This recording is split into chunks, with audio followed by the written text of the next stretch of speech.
Entonces, gracias. Sí, me comunicaron.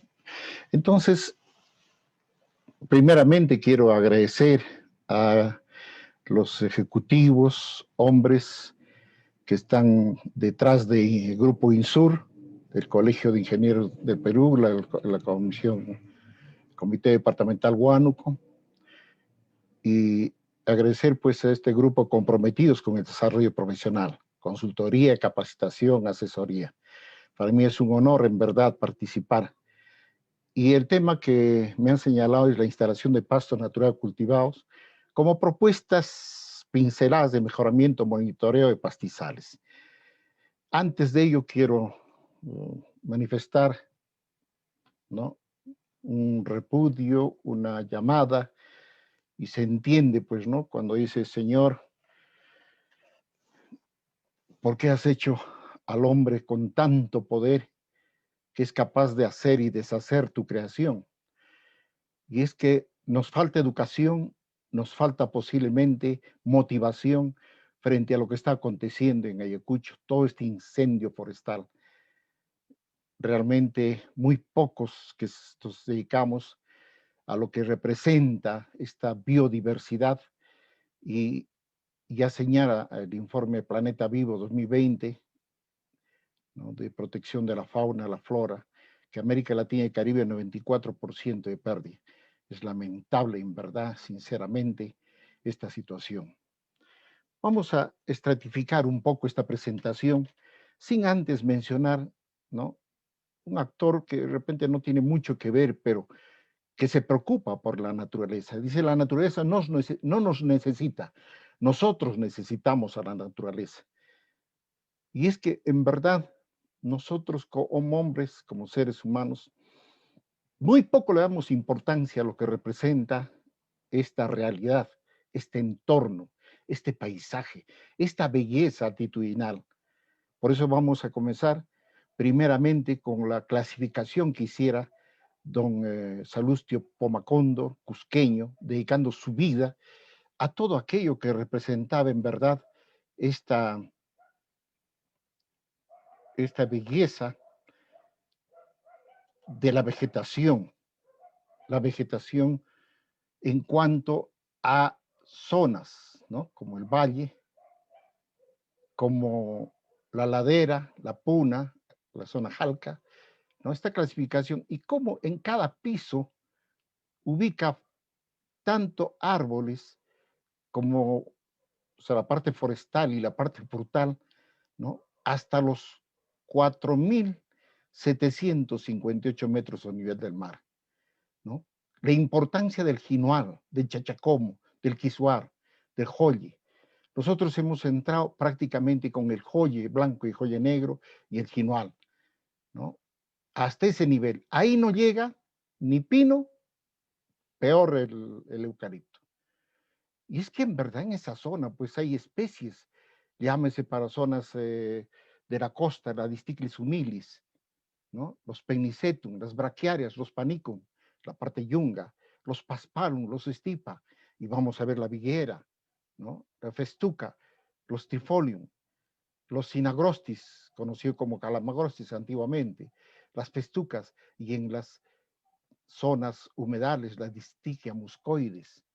En realidad, pues todo esto que es una cuenca, una formación, ¿no?, que ha sido trabajado por muchos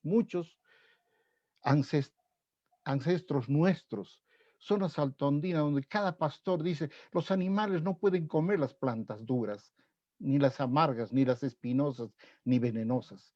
Es así que los buenos pastos se están terminando por los malos pastos, refiriéndose a la invasión.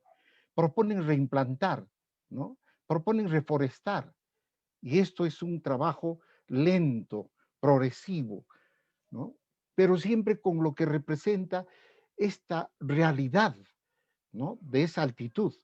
Vean ustedes nomás la belleza de este jinual, una Polylepis sp. Porque hay como 23 especies, pero esta es una de ellas que tiene la facilidad de adaptarse a bosque seco y bosque húmedo, ¿no? ¿Y de qué manera? Cuando dice don Salustio Pamacóndor que captura 8 litros de agua por noche dentro de ese entorno húmedo. Y el joye, 4 litros. Y, y aquí está la prueba, ¿no? Una asociación que veremos de pastos y pastizales. Cuando decimos pastura, pastura nos referimos a los cultivados, y cuando decimos pastizal nos referimos a los pastos naturales. Entonces, se presenta desglaciación, necesitamos recuperar especies, traerlas de afuera, hacer un trabajo exógeno o hacer un trabajo endógeno. ¿Qué es lo que queremos hacer? ¿No? Entonces, ya el sur se propuso hacer un trabajo de rescatar, revalorizar lo que tienen, ¿no? Pastos que han llegado, dice, hasta la altura de más de 1 metro, ¿no? Y pasto natural, haciendo faenas. Han trabajado para conservar, es decir, un uso racional, no tanto con la protección.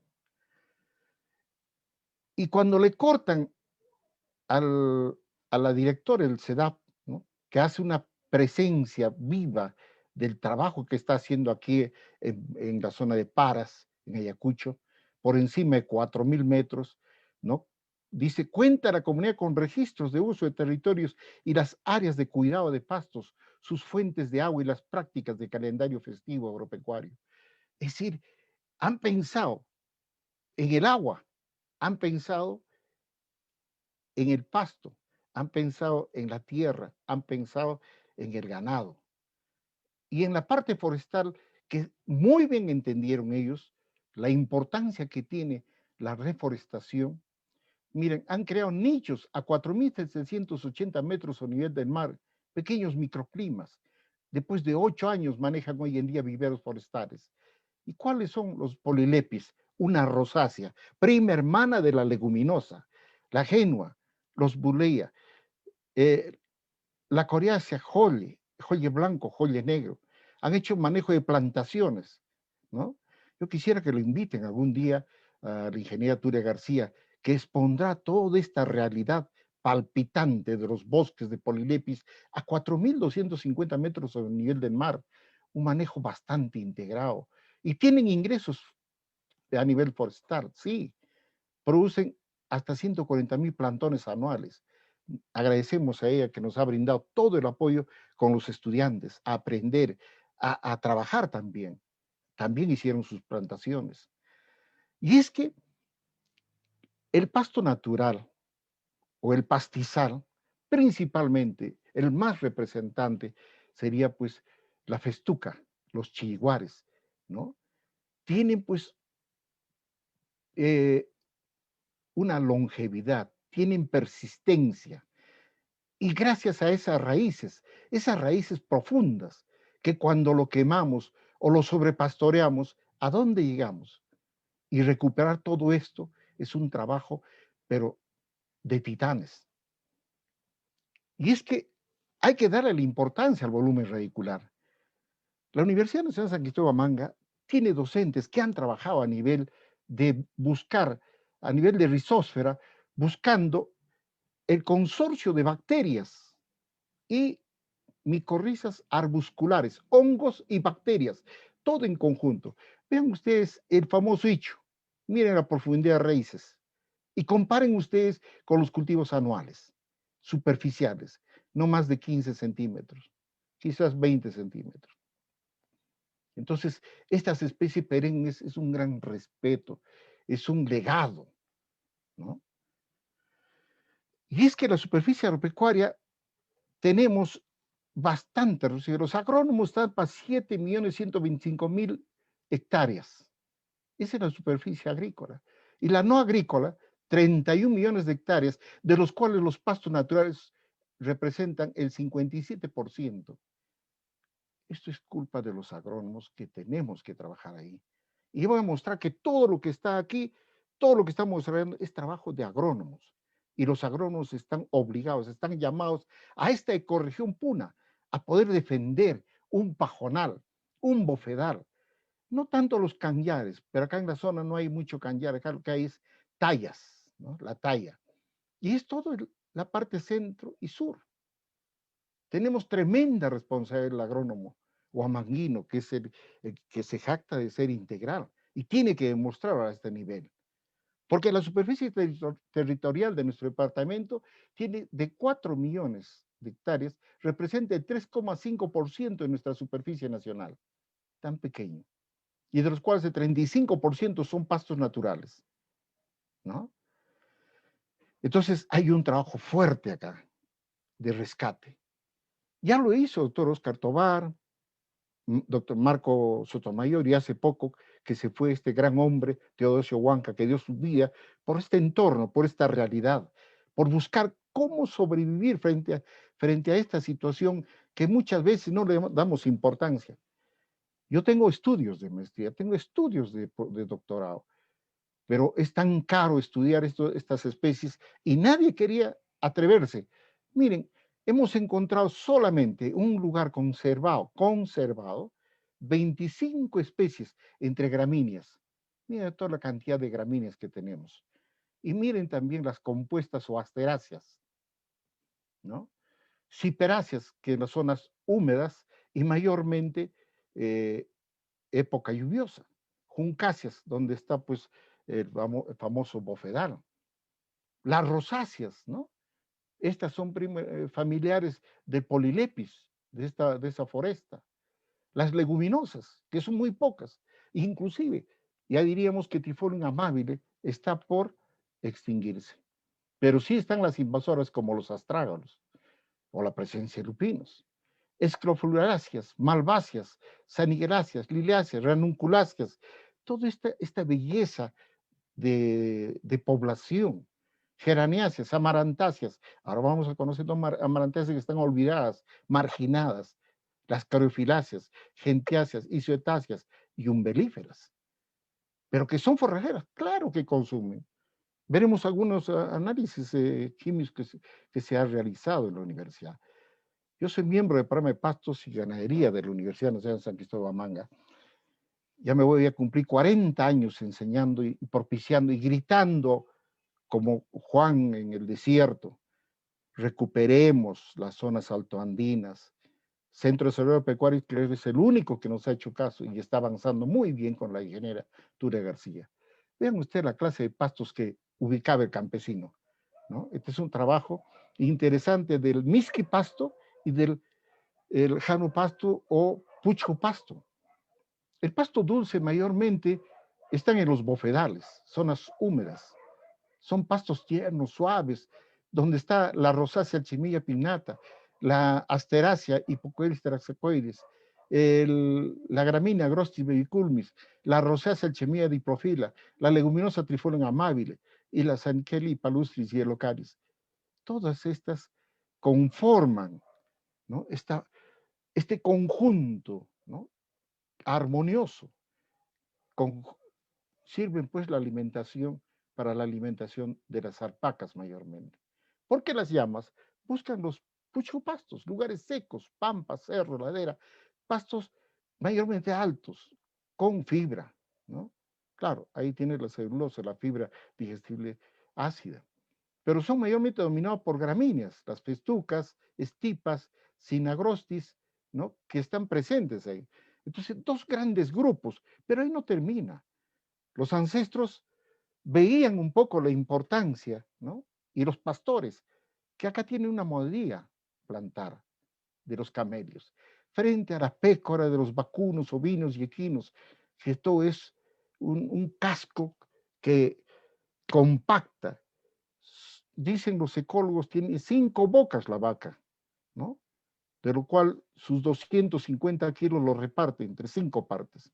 Y ahí está la demostración. Esta es la tipología de los campesinos. Casaverde lo realiza muy bien.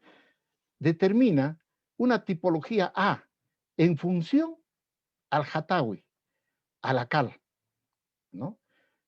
Purga es el mejor lugar donde llevan los pastores a poder consumir el calcio.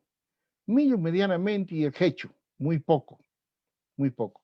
Entonces, no me sale bueno la presentación. Entonces, tiene otra tipología B, pero esta está en función a la época lluviosa o seca y cómo está el aspecto territorial en esta zona, ¿no?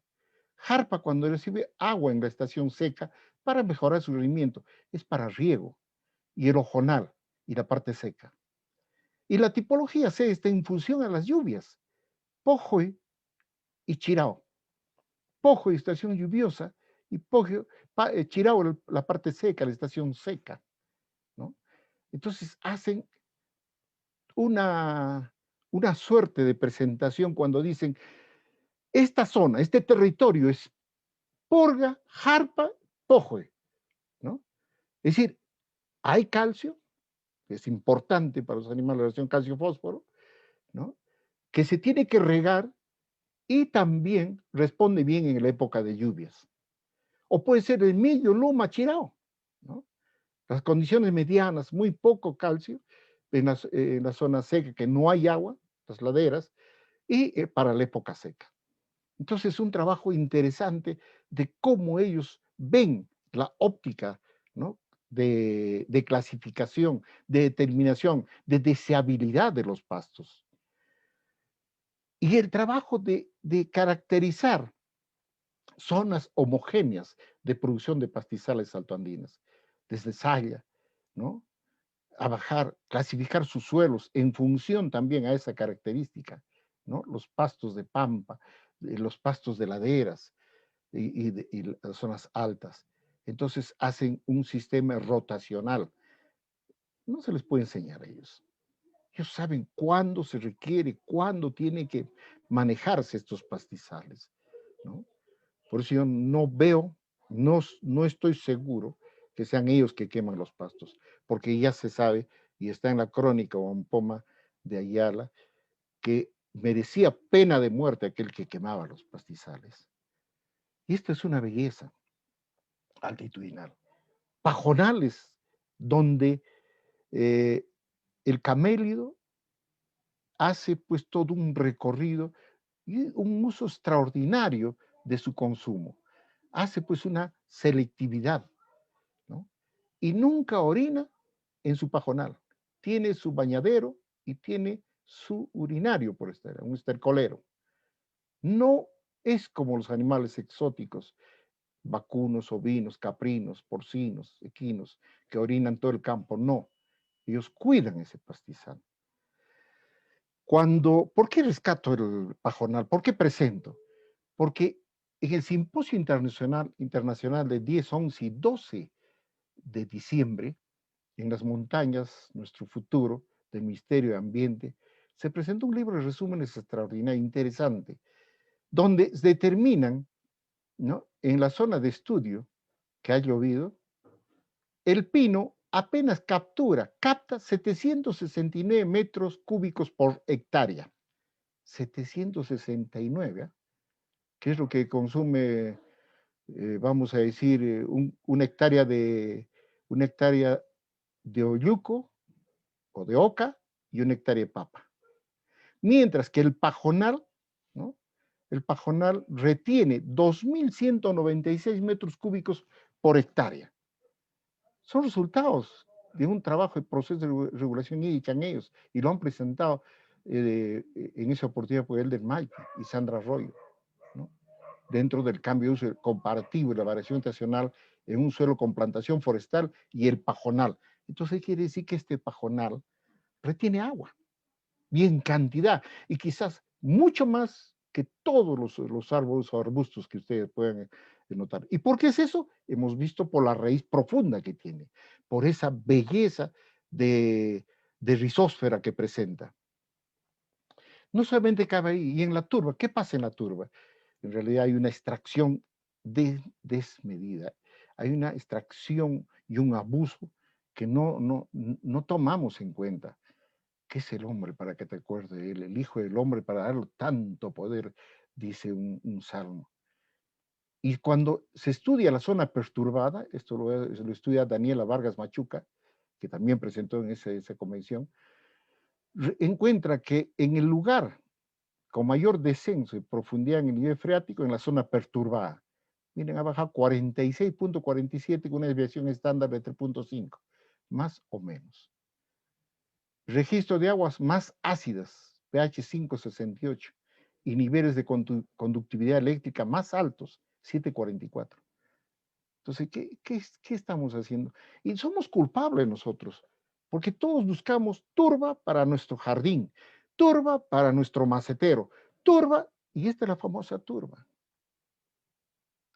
¿Y qué estamos haciendo? Estamos quitando otra zona importante, otras baterías, ¿no?, que acumulan agua, ¿no?, a través de distica mucoides, cuncáceas, hiperáceas y algunas leguminosas y gramíneas, ¿no?, que están propiciando pues el secar, y miren cómo termina. Esto ya no se recupera. Decía un campesino que hay que pasar 100 años para recuperar, pero un técnico se atrevió a decir 35 años. No sé, no me consta, pero sí sé que es difícil. Entonces hay una gran oportunidad aquí. Ya lo están haciendo ellos. En el sur encontramos que están cosechando las semillas, principalmente las gramíneas, ¿no?, las poáceas, ¿no? ¿Qué es lo que en grupos colectan, recolectan y hacen una respuesta oportuna, ¿no? Siembran y resiembran. ¿Para qué? Dice, para que lo acaben y para darles a nuestros cuis. Entonces, tiene que ser semillas propias de la zona. Se nos ocurre traer especies de otro lugar, pero hemos tenido problemas de adaptación, aclimatación. Tiene que ser de la misma zona. Y eso es el trabajo que están haciendo en Paras, ¿no?, en estas zonas de Santa Fe de Paras. Entonces, de acuerdo a la cultura occidental, clasificamos tipos pastizales en pajonal, bofedales, humedales y césped de puna, ¿no? Ahí están los famosos cañares, ¿no?, el Magiricarpus y las tallas bacaris. También se determina un poco esta clasificación, ¿no?, de todas las especies que hemos encontrado por familias botánicas. Pero algo que nos llamó la atención fue esta asociación, que es ejemplo para la siembra, para la implantación de los cultivos, la asociación de gramínea y leguminosas. Esto lo dice la naturaleza. Un lupinos y un festuca, un lupinos y un estipa. Extraordinario. Cuando nos ponemos a evaluar, ¿no?, la presencia de las gramíneas o poáceas es fuerte en los pastizales. Y las asteráceas que le siguen, que serán los futuros arbustos y muchas veces no aceptados por los animalitos. Entonces les presento acá este conjunto, ¿no?, esta armonía de poáceas o gramíneas, encabezando el chiguar, la festuca olicófila. Y hay variedades, ¿no?, de estuca. No solamente hay, si no, veríamos variedad de ecotipos o biotipos, ¿no? La festuca rigescens, la poa espicigera, poa candamuana, el cinagrostis, vicunarum, que aprecian las vicuñas, y las poas perligulatas. Poas. Otras poáceas, cinagrostis, otros cinagrostis, rigescens, ¿no? Y el jaspapasto le dicen también. El estipaichu, ¿no? Cada uno tiene una historia, pues ya me va a alcanzar el tiempo para exponer todo, pero es bueno conocer, ¿no? Miren la belleza de la estipa obtusa y el gran macollaje que no lo tiene ni el raygrass italiano ni el raygrass inglés. Pero ¿cuándo utilizamos? ¿Cómo multiplicamos? Ahí está la semilla de la Muhlenbergia ligularis, ¿no? Sí, pues es un trabajo de titanes, hay que vivir allá, hay que acompañar al productor, al pequeño productor, a los guardianes del agua, es acompañar, no es visitarles con talleres y cursos y decir, y volver después al mes, 2, 3 meses, no, es acompañarlos. Otra Muhlenbergia peruviana, ¿no?, perenne, Todas las que hemos visto es perenne hasta ahorita, todas son perennes, ¿no? De grandes raíces. Esta sí es uno de los soglia, pero que es eh, anual, ¿no? En época de lluvias nada más aparece, pero peligroso porque aquí cuando se me ocurre pastorear, ¿no? El estado lechoso del grano, vamos a ver la parte de fenología, le está, pues de 8 vacas, 6 pude salvar y 2 vacas de 700 kilos se me fue, ¿no? Este es el Ucuchapa chupan, ¿no? El orden muticum, una especie también anual, época de lluvias o estacional diríamos, solamente época de lluvias nada más. Y este es un invasor conjuntamente con el Asiacnis pulvinata, ¿no? Que muchos lo ponen como pasto, pero en sí es un invasor que cuando va secándose el humedal, este va ingresando conjuntamente con la Asiacnis pulvinata y presentan espículas, espiguillas uniflorales con una arista, por si cuando uno quiere sentarse o toca, pues le va a hincar. Esta sí es muy apreciada, pero también es anual, época de lluvias mayormente, donde hay humedad está presente, un paspalo. Y la reina, pues arriba, ¿no? La que está extinguiéndose, el Trifolium amabile. Sí es cierto, se puede multiplicar por semilla, pero la semilla para nosotros es un poquito difícil. Fíjate la belleza de estas especies. Cuando quisimos hacer germinabilidad, que más adelante vamos a tocar, la germinabilidad, porque quisimos multiplicar por semillas, pues todas las semillas exóticas, las de fuera, ¿no? La alfalfa, por ejemplo, puede llegar hasta el 90% de germinabilidad, pero esta llega al 4 o 5%. Al siguiente año, otro 4, 5, 8%. Al tercer año, va soltando poco a poco. ¿Qué cualidad es esa? ¿Por qué realiza eso? ¿Es un autodefensa que tiene la planta? Y luego recién, ¿no? Va a salir en una época propicia, ¿no? Vamos a ver esto en la parte fenológica. Una que no es muy aceptado, pero en un suelo pobre, como la Pachamama va a abrirse, ¿no? Cuando el suelo está sobrepastoreado, quemado. Entonces, una de las tendencias es aparecer lupinos. Este lupinos mutables, también llamado jera, un montón de lupinos también, ¿no? Que utilizamos muchas veces como abono, abono de abono verde, le decimos, ¿no? O sea, sembramos, lo enterramos en barbecho y tenemos ahí materia orgánica. Este lupinos, ¿no? Aparece, les decía, cuando hay, pues, esta situación de sequía, esta situación de suelo pobre, y cómo la Pachamama responde lanzando fuerte. En una oportunidad un huancabelicano me visita, me dice, ingeniero, vamos a solucionar el problema. Y hemos ido a revisar. Pero casi la cobertura del 20-30% de un pastizal en 1 hectárea, imagínense, estaba siendo invadida por este lupinos, por semilla mayormente. ¿No? El astragalus también, otro que igual, ¿no? Invasor, ¿no? Pero no quiere decir que no coma, esto come lupinos, los camelios sí, ¿no? Astragalus también, en cierta medida, pero ¿cómo seleccionan ellos hasta el 5 o 10%? Pero si consume el vacuno, se muere. Como un perneo dando vueltas y vueltas puede morir, sea ovino, equino, vacuno, pero las alpacas no. Tiene una fuente, dicen, de selenio, pero habría que entrar más a profundidad a sus estudios en estas especies, porque esta también es un invasor así, cuando el suelo está pobre, y se asocia muy bien, miren ustedes acá, si se puede apreciar, por eso he querido pantalla sola, donde tenemos también la salvia, ¿no? Ahora ya hay salvia, Nueva Zelanda ha sacado salvia forrajera.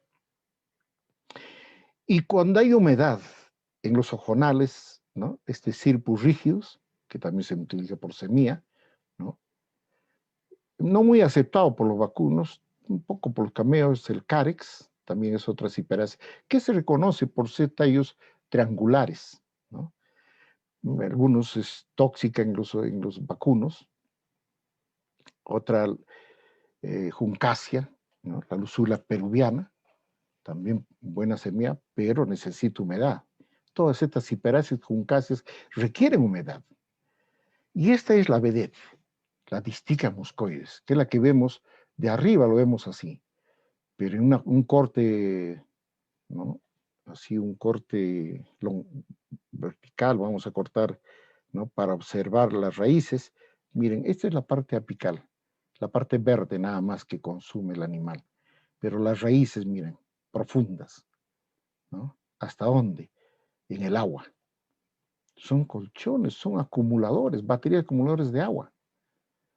Y una cosa curiosa, en época lluviosa, el agua circula fuertemente, como una escorrentía, como que si estaría al gana-gana, dicen los campesinos.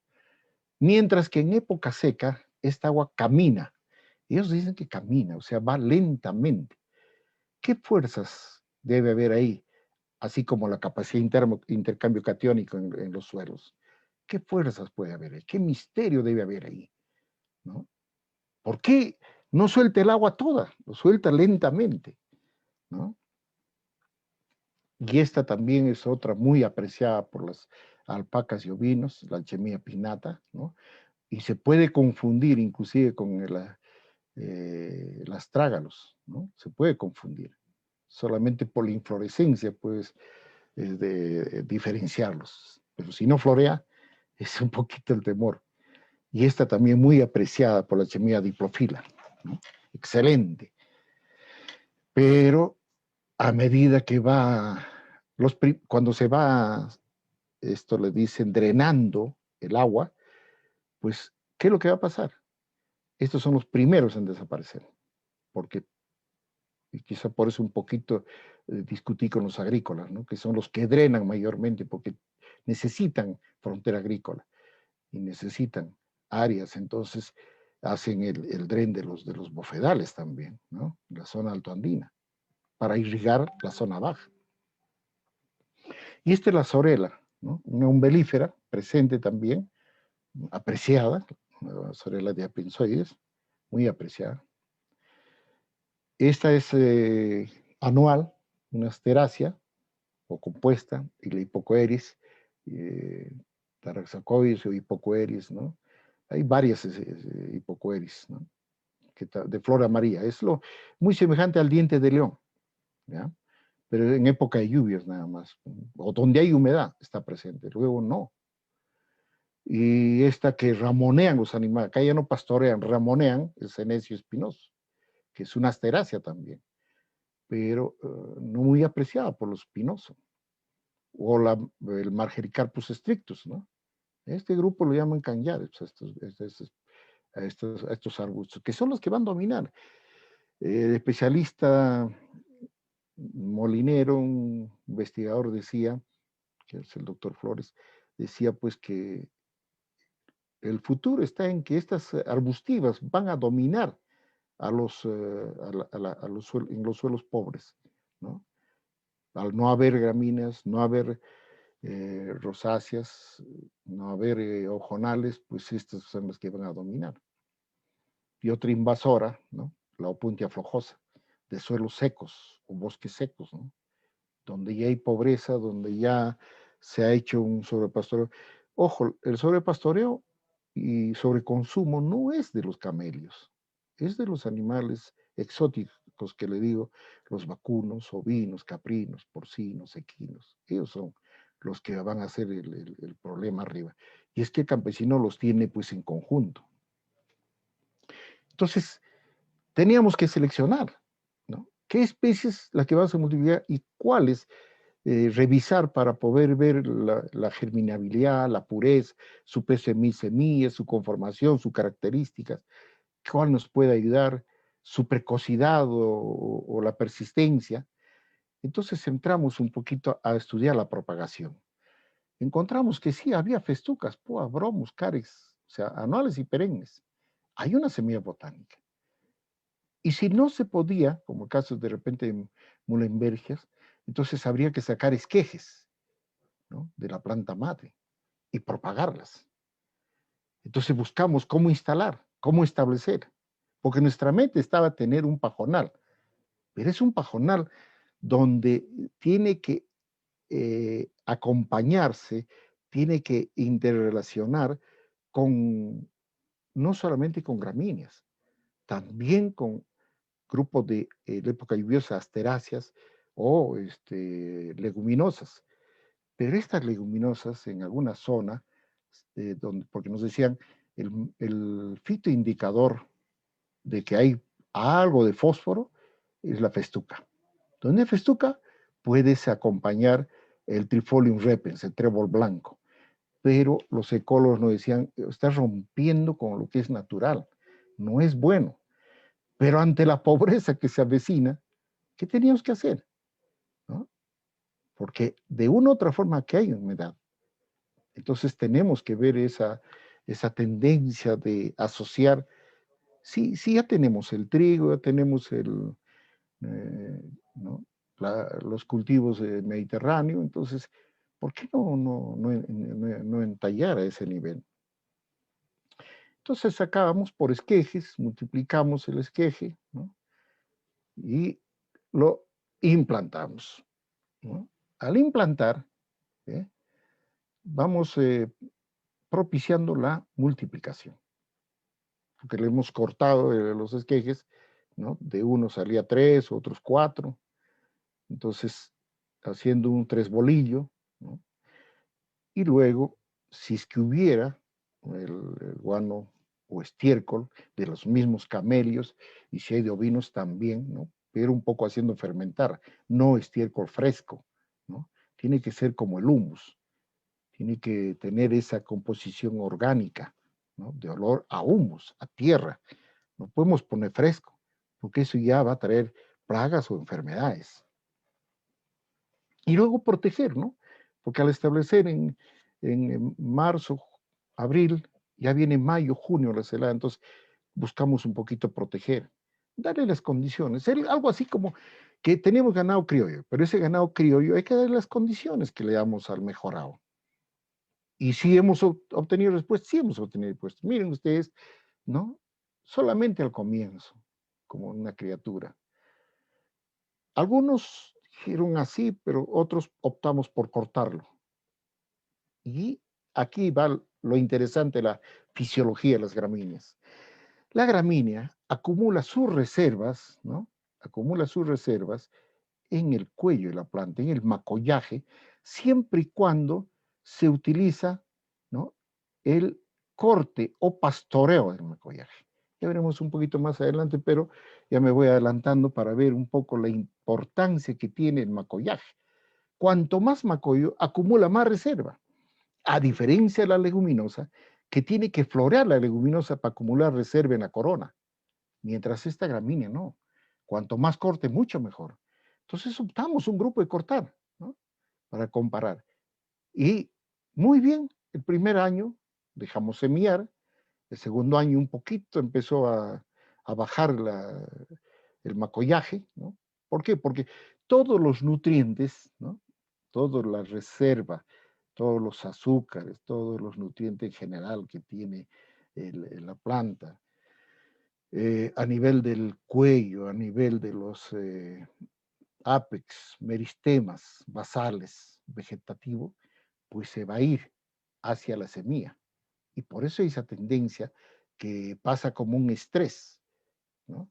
Pero luego, si se hace el corte, ¿no? Si se maneja adecuadamente, a los 4 años, mira, yo sé que es lento, es tardío, pero es dedicación. Por eso duele cuando establecer de mucho tiempo, años, ¿no?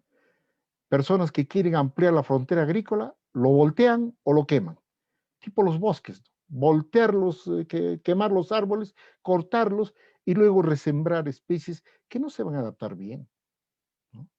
Acá quisieron poner con raygrass, con trébol de aquí, pero vean ustedes, es seco. Esta parte es un bosque seco.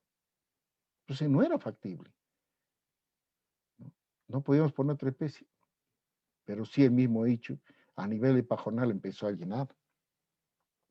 Aquí está entonces. Los pastizales necesitan pastoreo, necesitan corte.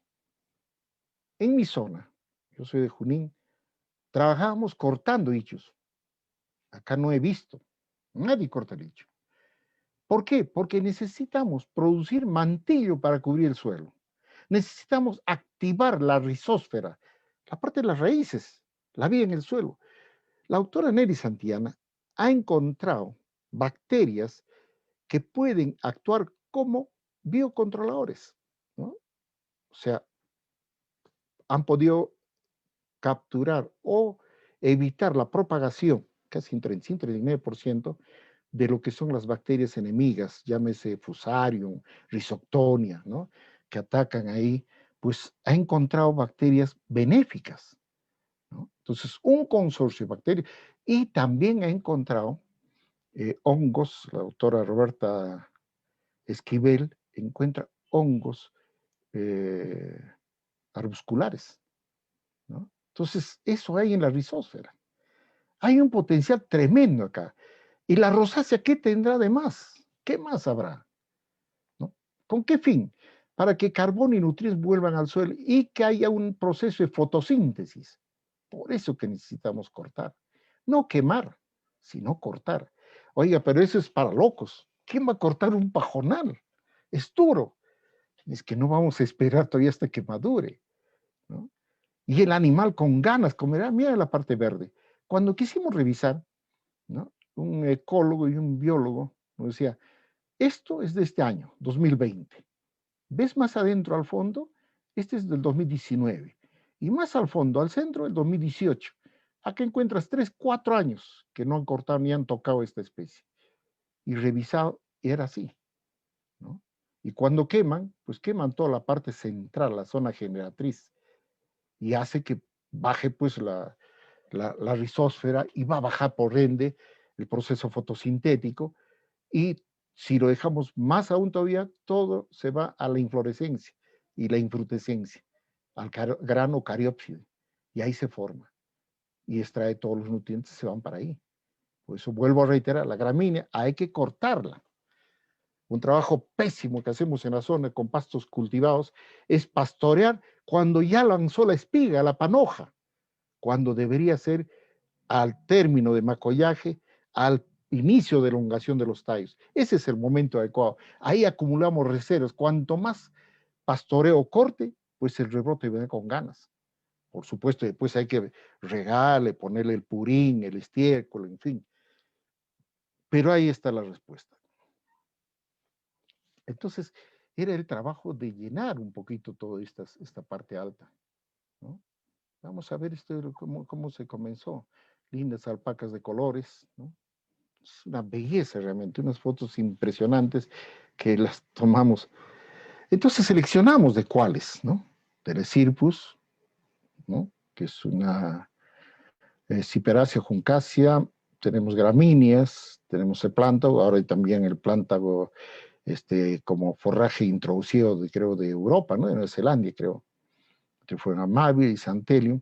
Entonces empezamos pues a seleccionar y establecer pequeñas parcelas de gramíneas, algunas introducidas, como la festuca rubra, la festuca ovina, el agrostis, la poa pratensis, ¿no? Y el olium perenne, que son de porte bajo.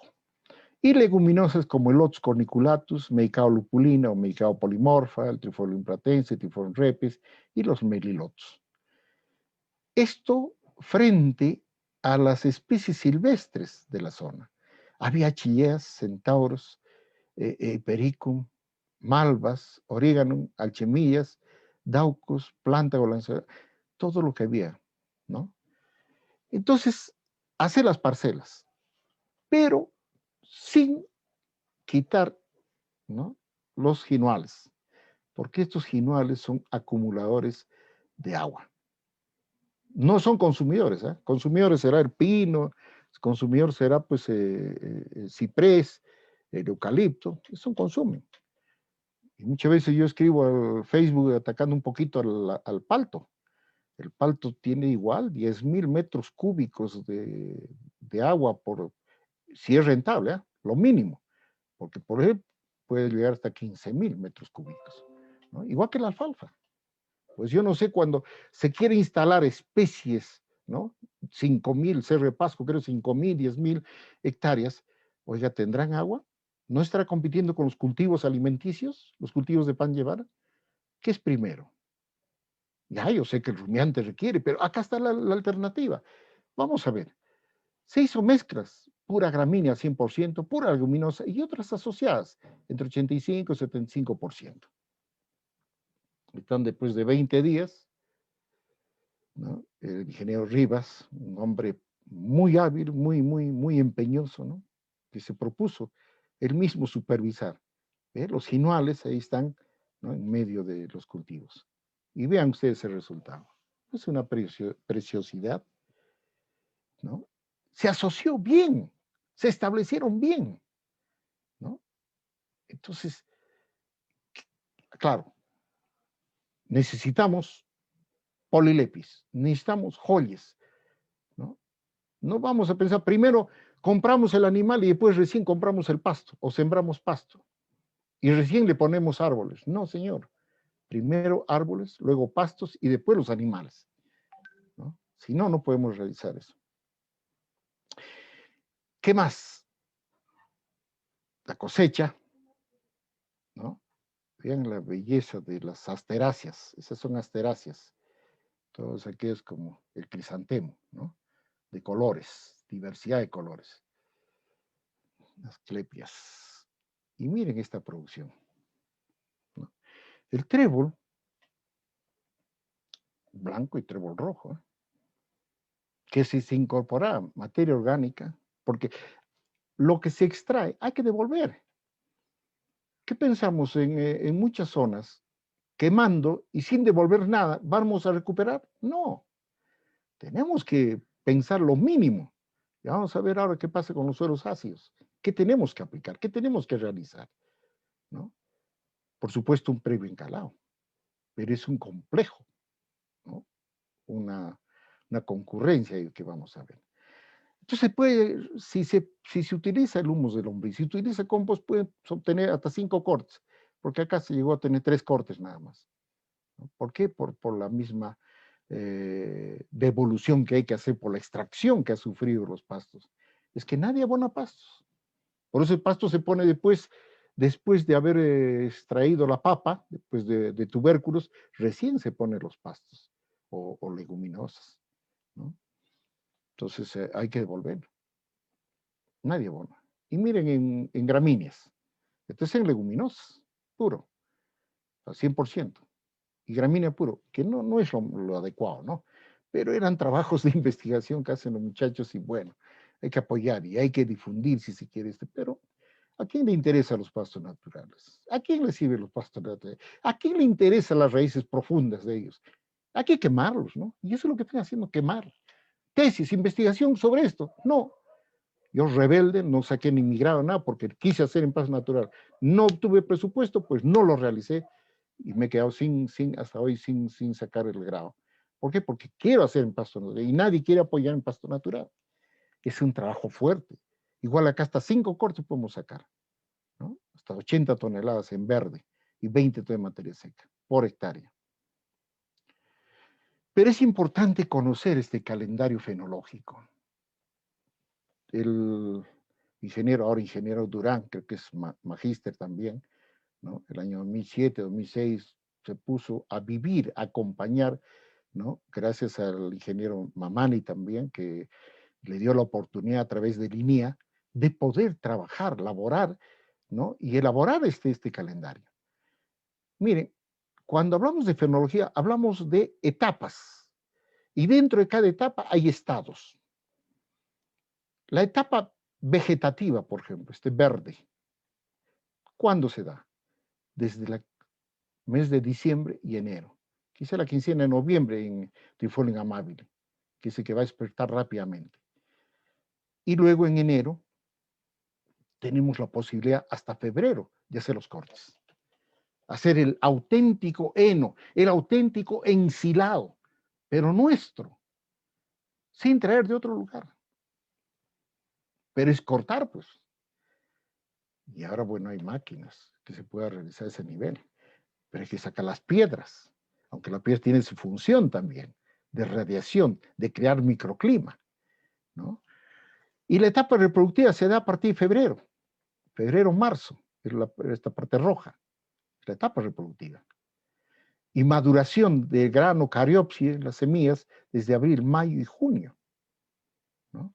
Tanto el Dolichophyra, Carmidicunarum, Mulembergia ligularis, ¿no? Stipa brachyphylla.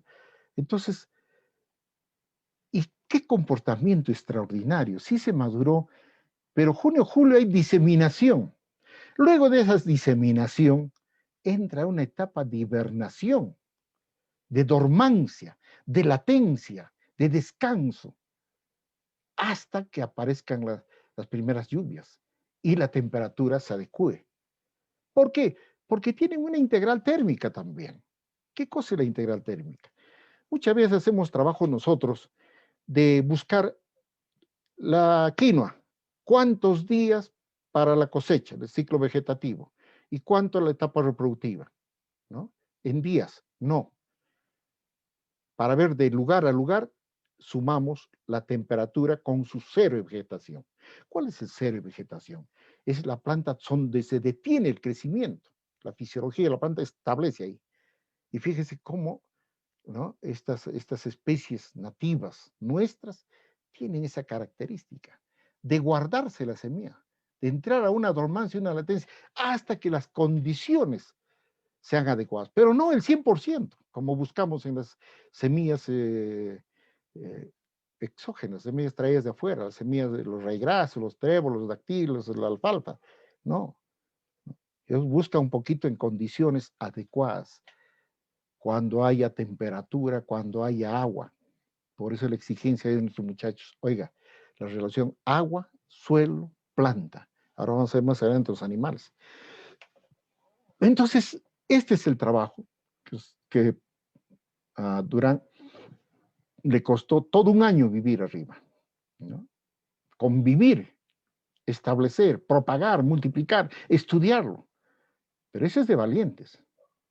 Frente a la helada, la granizada, ¿no? La lluvia, el frío. Muchas veces he visto estudiantes que no querían, se volvían, ¿no? A la semana se retornaban a decir, no puedo, ingeniero, no puedo. Entonces, hay estrategias para este manejo de pastizales. ¿Qué hay que hacer? Yo quiero recuperar un 100%. Ya, quema, pero quema conservando. ¿Cómo? Con abonamientos y riegos, por lo menos cada 20 días. Así mejorarás un 100% el pastizal. 50% más al 100, los diversos sistemas de pastoreo y monitoreo del agua de consumo. Sin agua los animales no pueden vivir, pero en agua pues no contaminada. Tiene que ser un agua que circule, como dicen los campesinos, que camine, no que corra, que camine. Y que no tengan pues el cemento, ni ladrillo, ni fierros, sino que estén inundados dentro de los canales de poáceas, la Poa pratensis. Ahí estamos viendo, ¿no? Los Agrostis breviculmis, ¿no? Los Muhlenbergias, que hacen una suerte de champa, ¿no?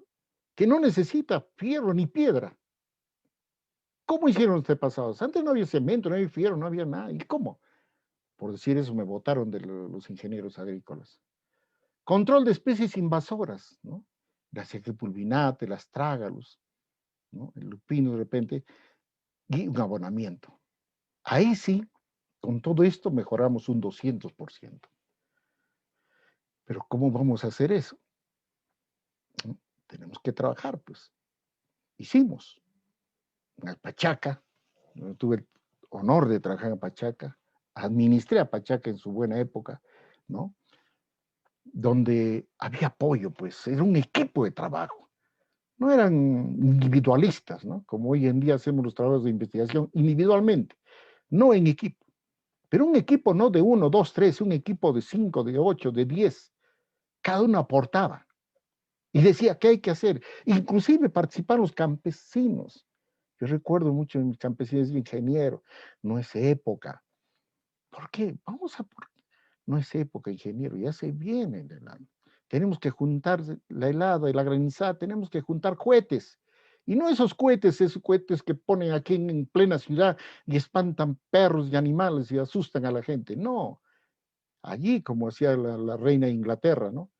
En Europa, donde se veía que esa noche iba a caer, ¿no? Por el frío. Y hay unos indicadores que estudia muy bien el ingeniero Julio Valladolid, de los hombres de Pratec, lo estudian muy bien ellos, ¿no? Todas las señales y los signos. Entonces ahí nosotros optábamos por disparar los cohetes, cohetesís y todo, ¿no? Para ahuyentar la granizada. No terminaba ahí, aunque nos van a llamar de repente contaminadores. El aceite quemado de los tractores poníamos a los costados para que haya un microclima de humo, ¿no? Para que no asiente la helada. Porque teníamos diversos cultivos, quinoa, papa, oyuco, masua, ¿no? Entonces se tenía que trabajar ese nivel. La resiembra y trasplante con hijuelos, estolones. También mejoramos la vegetación en un 200%, ¿no? Mientras otros queman, ¿no? Sí, uno trabajando, pobrecitos, ¿no? Los de paras, rompiéndose el lomo, como dicen. Y los sistemas silvopastoriles, que es mucho mejor. Con polilipulés podemos mejorar un 300% la vegetación. Ahí está la respuesta, ¿no? No podemos. Muchos llamarán de locos, pero ya lo está haciendo Paras. Ya está haciendo el Centro de Desarrollo Agropecuario. Ya tomé el nombre de ellos y lo he visto, he estado allí, ¿no? Esas fotos que les estoy mostrando. Entonces hay que conservar los pastizales. Pero esto va a doler a algunos, porque muchas veces hemos cercado. Yo recuerdo en Puncupata, ¿no? Cuando me llevan a esa zona para evaluar, y ahora vamos a ver los resultados, ¿no? Agrostológicos, agroedafológicos, realmente se optó por esto, ¿eh? Y en Puncupata, en una zona, en el cerro Pucacondro, creo que se llama, el ichu me llegaba a la altura de 1,70 m, 1,80 m, nos pasaba ahí, altísimo. 3 años se habían cercado ahí, exageradamente, ¿no? Pero salió bien, ¿no? Y ahí están propagando, ¿eh? Ese es un trabajo, pues, de valientes, ¿no? Y es que ya se ha estudiado, ya tenemos resultados. El Manual de Pasto y Forrajes Altoandinos de Flores, ¿no? El MINAM, que ha hecho ya una guía de inventario de la flora y vegetación. Entonces, ¿qué se requiere? ¿Seguir estudiando? Claro que sí. Donde haya más gente que pueda realmente convivir en esa realidad, ¿no? Buscando especies palatables, multiplicar las especies palatables, ¿no? ¿Cuáles de ellos? Uno es para vacunos, otro es para ovinos, otro para vacas. Y allá es un pastoreo conjunto, entonces tenemos que ver la asociación. No podemos pensar solamente en un monocultivo, que es lo que busca el agrónomo puro, ¿no? El agrónomo guamanguino busca, echa mano de todo, como dicen. La agraria, a través de Cabrejo, del 2017, presenta a esa señorita la gran importancia de la salud del pastizal, porque hasta ese momento hablaba, y lo escuché inclusive en UNICEF o la OEA, representantes que hablaban de la salud del suelo, y decían, no debemos estudiar manejo, conservación del suelo, sino la salud del suelo. Y de ahí creo que coge la salud del pastizal, y se interesa por el suelo, la heredabilidad del suelo, las funciones hidrológicas y la integridad biótica, que es lo único que estamos nosotros abocados, porque siempre en mi caso, por ejemplo, enseñaba solamente la comunidad de plantas o el suelo, nada más, pero ya entró al agua. Relación suelo, planta, ¿no? Y agua, o agua, suelo, planta. Después viene más adelante el animal. En la estabilidad del sitio, en la erosión, los indicadores son 17 indicadores. Nosotros trabajamos con 3, 4 indicadores nada más, o 2 muchas veces, ¿no? Pero acá entra mucho más.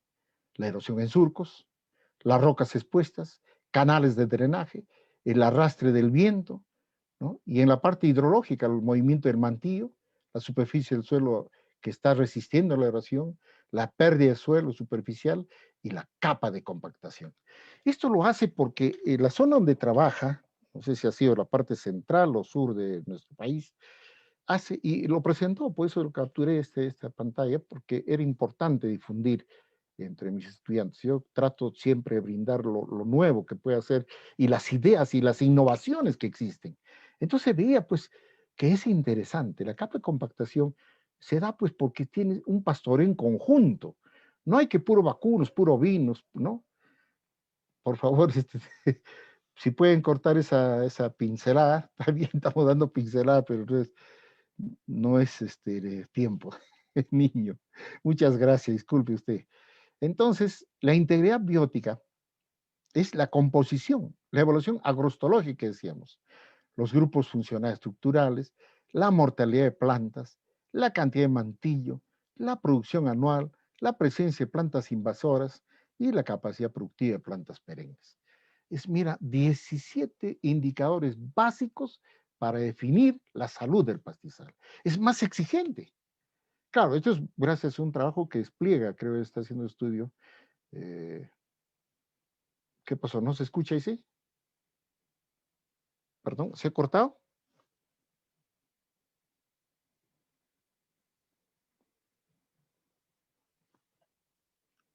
¿No se escucha ahí? Sí? Perdón, a ver. ¿Nos puede avisar esto? No. ¿Se ha cortado o qué? Ah, sí se escucha bien, dice. Tu máquina debe estar mal. Bórrame eso, por favor, ¿ya? Gracias, muchas gracias. Me están comunicando de Roberto Torres para todos. Sí se escucha, me dice. Muy bien, gracias. Entonces, la salud de pastizal, si puedes borrar eso, por favor, ten la amabilidad. Yo sé que estás jugando, pero no es tiempo. Nos va a faltar tiempo. Bueno, la salud de pastizal es esto, ¿no? ¿Cómo conservar estos pajonales? ¿Cómo conservar o recuperar los bofedales? ¿No? Este conjunto de especies juncáceas y peráceas, este conjunto de poáceas, este conjunto de gramíneas, ¿no? Y realmente, pues, es básico. ¿Cómo se puede cortar esto? Mira, lo han pintado ahí. No se puede. No se puede acá, no. Bueno, ya. Entonces, lo primero que tenemos que, perdonen ustedes esta interrupción, pero no es mía, es de algún niño que está jugando ahí. Bueno, lo que quería enseñarles con esto es el balance hídrico o el mapa ombrotérmico, donde tienes, ¿no?, temperatura máxima, mínima, y en el agua, el exceso y deficiencia que tenemos, ¿no? Y sobre todo, buscar cuáles son las épocas propicias para el manejo, para la siembra, para el corte, para la evaluación de los pastizales. No se puede evaluar en época seca. Entonces esto me ayuda mucho a dar lectura para poder tomar decisiones en cuanto al manejo del pastizal. Hicimos entonces un estudio agroestrafológico en época seca, por ejemplo en la zona de, esta fue eh, las comunidades de Paras, 7 localidades, ¿no?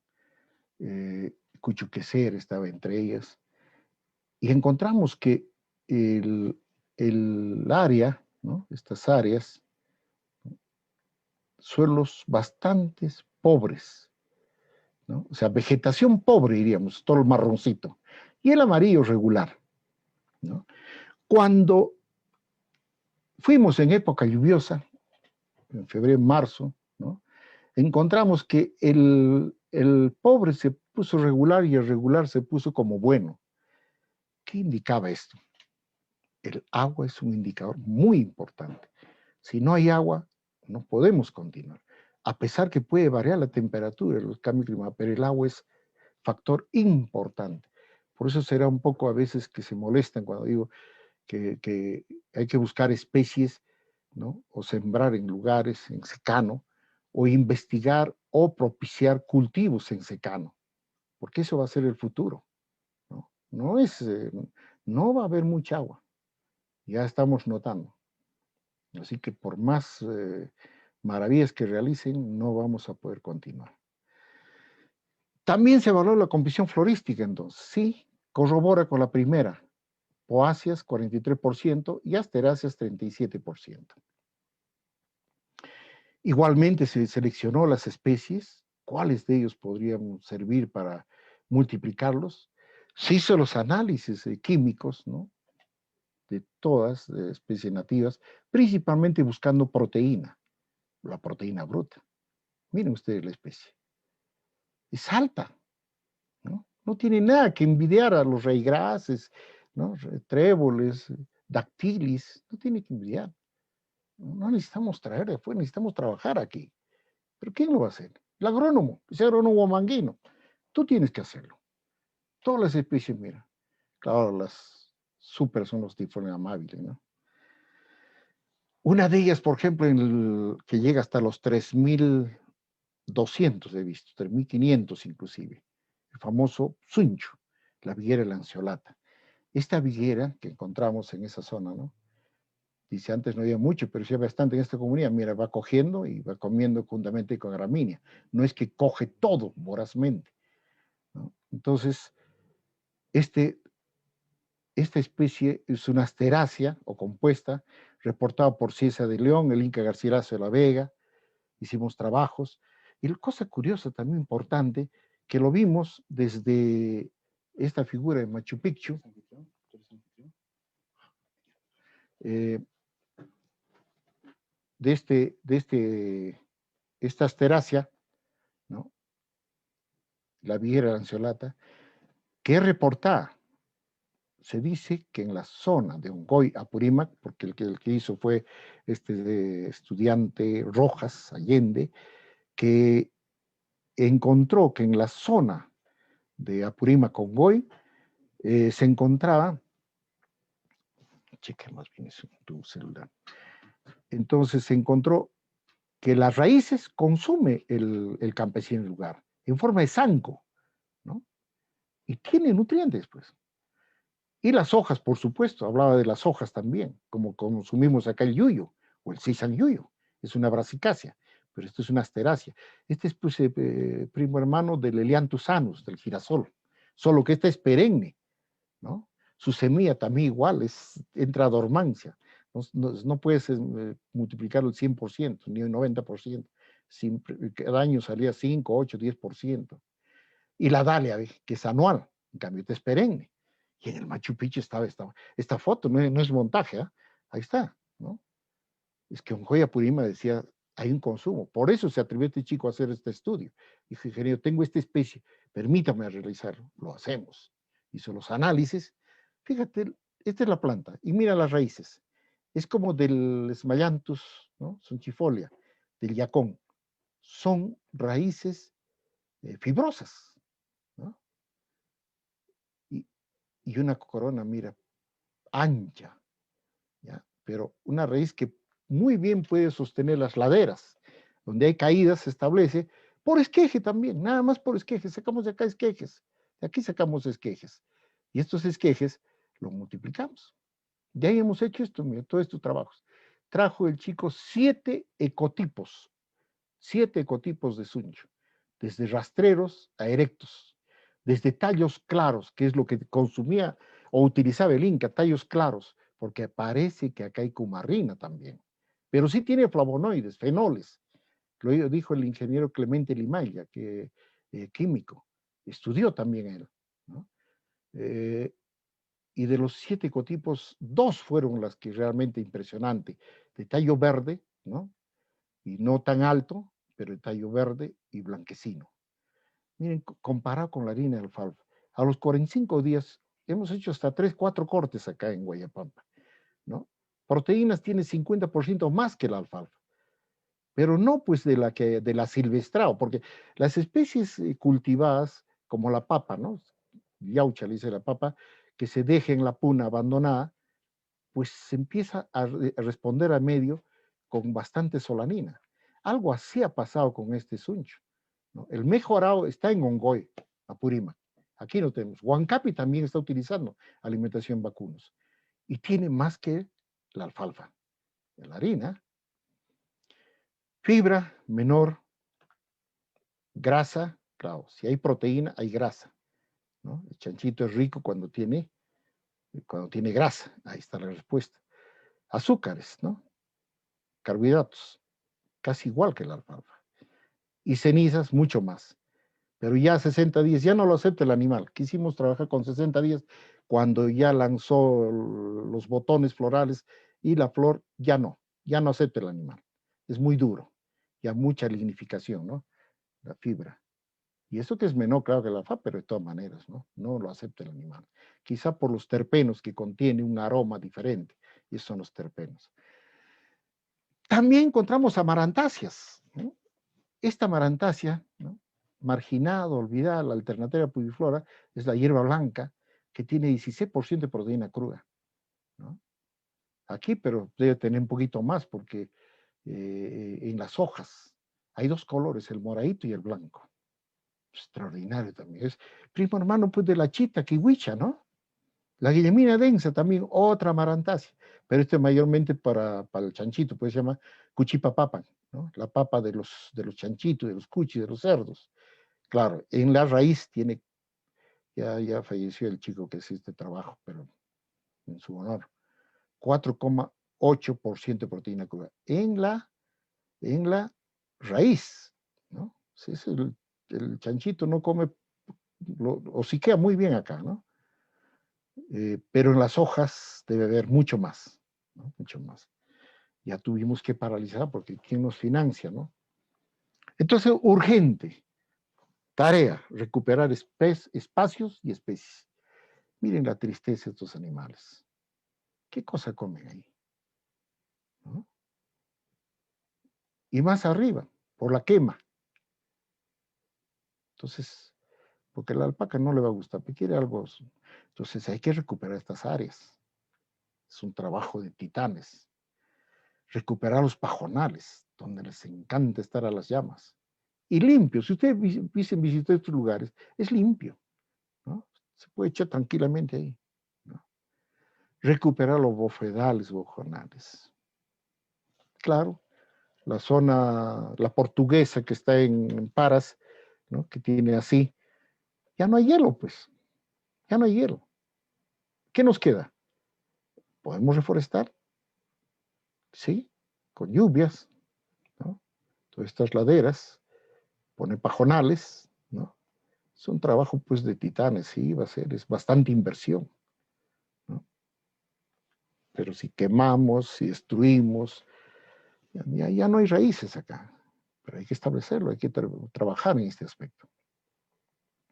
Si no, el futuro que se viene, miren, este es el futuro, ¿no? Sí, va a haber algunos arbustos acá, los bacaris, ¿no? Los margiricarpus, asteráceas que sí, van a estar presentes, como decía el doctor Flores. Sí, cierto, ¿no? Pero eso no va a ser suficiente, porque eso ramonean nomás animales, no es todo. Algo interesante que nos estuvo pasando también en los webinars, en las presentaciones, conferencias, Argentina tiene, no voy a decir que esto es trabajo genético, claro que están haciendo, pero lo más interesante es que tienen una línea de las llamas, la llama enana, que está sacando una fibra que dicen ellos está en la frontera de alpaca y vicuña, solo que no está publicitado. Es un grupo pequeño, pero ya comenzaron. Y ellos están con lo que nos falta arriba. ¿Qué nos faltaría acá? Fibra tenemos, hay algo de fibra, y bastante. Proteína un poquito en los ojonales, pero no tenemos energía. ¿Cuáles son elementos energéticos? Ya lo saben ustedes. Los azúcares, los carbohidratos. Y eso lo están compensando ellos tranquilamente con los concentrados. Ni siquiera es un concentrado preparado, ¿no? Sino es los granos molidos, quebrados, y ahí está, ¿no? Y no solamente en Argentina, ¿no? Vamos a España. Están trabajando con alpacas y dándole también alimento energético. Esto es maíz quebrado y en algunos estando cebada, ¿no? Y ahí están. ¿Qué están consumiendo? Como reyes ahí. Si le, si le daríamos, le damos las condiciones a estos animalitos olvidados, marginados, solamente con los pastos naturales, ¿Y dónde hay la energía? En la época vegetativa, en la etapa vegetativa, nada más está la mayor cantidad de energía. Todo el resto es fibra. Claro que me dirás tú, pero sí, ellos están adaptados, están, ¿no? Es todo un sistema de pequeños rumiantes, ¿verdad? Sí, aunque no es rumiante este animal, ¿no? Es un ungulado. Entonces, ¿qué pasa? Sí, pero ellos muy bien pueden convertir, así que ¿para qué necesitan, no? O sea, ya tienen suficiente pasto, ¿para qué más? Y encima le echamos la culpa que degradan los suelos. Ellos no. Vamos a entrar a las pasturas. Ya terminamos un poquito con lo que es, ¿no? Los pastizales, la realidad que se tiene. Y entramos a las pasturas. Cuando utilizamos especies, tienen que estar adecuadas al tipo de suelo. Dice, consideremos que la implantación de esa pastura es uno de los momentos claves que define la productividad y la vida útil de la misma. No podemos estar sembrando pastos para 2, 3, 4 años. No podemos estar sembrando monocultivos o asociados al azar, no. O especies que nos regalan. Vamos a ver ahora qué necesitamos, ¿no? Es bien exigente este trabajo. Tenemos que ver si esa pastura cultivada, ¿cuál es la planificación que le damos? ¿Es para mantenimiento? ¿Es para producir biomasa? ¿Es para conservación? ¿Es para incorporación? ¿Es recuperación? ¿O vamos a conservar? Tenemos que tener planificado todos esos aspectos, ¿no? Yo recuerdo que en el Pachaca teníamos que determinar en función al número de animales, pero no buscando vacas estrella, no buscando una inseminación o un trasplante de embriones para que consuma lo mejor de los pastos, no señor, buscamos lo que ahora más adelante vamos a mostrar, ¿no? Buscamos animales fértiles, buscamos animales longevos, pero manejamos en conjunto. La única que hemos cuidado ahí es la pasñacha. La pasñacha ha llegado hasta 14 años. ¿Pero por qué? Bueno, le damos puro concentrado, alimento energético y proteínico. ¿Pero por qué? Porque era pues, era una reina que de los 9, 8 crías que tuvo, casi 6, 7 eran hembritas y el resto eran machitos, ¿no? Pero teníamos que conservar ese animal, ¿no? Y tenía pues, o sea, 14 años, buscaba longevidad y las crías muy bien, ninguno bajaba de 20 litros, ¿no? Pero no buscábamos porque queríamos ese animal como estrella, ¿no? Era una de ellas la que teníamos, es lo que más recuerdo.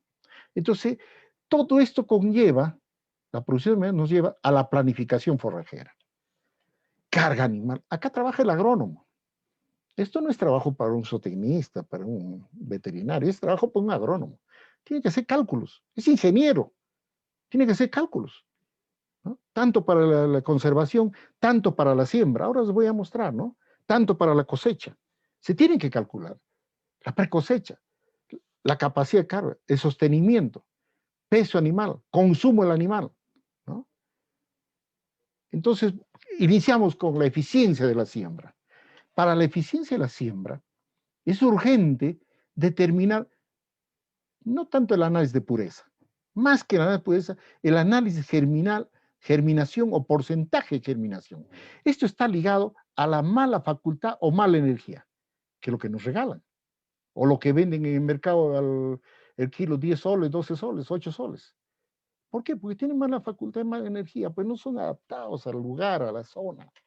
Esto no me canso de decir, pero siempre, muchachos, ¿pero qué vamos a hacer, ingeniero? A caballo regalado no se le mira los dientes. Y los resultados, casi todas las semillas que trabajábamos con comparación técnica suiza, también fui becado con la comparación técnica suiza, tenían mala facultad, pero buena energía. Y si encontramos, a pesar, bueno, nosotros peruanos somos más tercos que los suizos, creo. Decíamos, pero oye, en el laboratorio está mal, pero el laboratorio tiene condiciones aniñadas, pues. En el laboratorio teníamos, ¿qué cosa? La estufa germinadora, regulado con luminosidad, luz, temperatura, humedad. Claro, Y así, bajo esas condiciones, había mala facultad. ¿Y cuál era el problema? Pues la incidencia de hongos, bacterias, no está desinfectada la semilla, entonces mala facultad. Pero en el campo, buena energía. Entonces fuimos a sembrar esa semilla que estaba pésimo en el laboratorio y resultaba muy bien en el campo. Claro, lo ideal es eso, ¿no? Buena facultad, buena en el laboratorio y bueno en el campo, ¿no?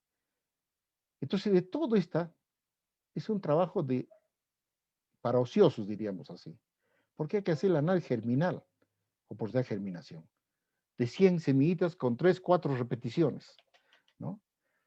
Estudiar si en las leguminosas hay dormancia o dureza del testa o el tegumento, ¿no? Era esencial, es esencial.